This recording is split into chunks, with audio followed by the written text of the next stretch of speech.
আসসালামু আলাইকুম। ওয়ালাইকুম আসসালাম। বোন, বাড়ি কোথায় আপনার? ঢাকা সাভার। নাম কি আপনার? আয়েশা। তো পরিবারে কে কে আছে আপনার? আমরা এক ভাই এক বোন সাতমার কাছে থাকি। বাবা নাই? না, বাবা আছে, মা নেই, আপন মা নেই। ও, তো আপনার বাবা কোথায় থাকে? আপনাদের সাথে থাকে না? হ্যাঁ, আমাদের সাথেই থাকে। কাজকর্মে তো বাইরে থাকে মনে হয় না? হ্যাঁ হ্যাঁ। তো আপনি কি করেন? কাজকর্ম করেন নাকি সাথে মার সাথেই থাকেন বাড়িতে? না, আমি বাসা বাড়িতে কাজ করি। উম, তো বয়স কত? এই তো 18-19।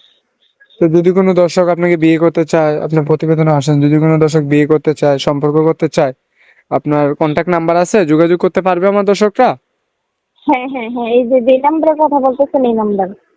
এমনি কোনো সমস্যা নাই তো? না না না, কোনো সমস্যা নেই। ও, আচ্ছা, ঠিক আছে। সবকিছু তো মোবাইলের মাধ্যমে বলা সম্ভব হয় না। আমি আপনার নাম্বারটা এবং কি ফটোটা ভিডিওর স্ক্রিনে দিয়ে দেবো। আমার যদি কোনো দর্শক আপনার সাথে কথা বলতে চায়, ফোন দিবে, ফোন দিলে ধরে কথাবার্তা বললেন। আচ্ছা ঠিক আছে। ওকে আপু, ভালো থাকেন। আসসালামু আলাইকুম। ওয়ালাইকুম আসসালাম।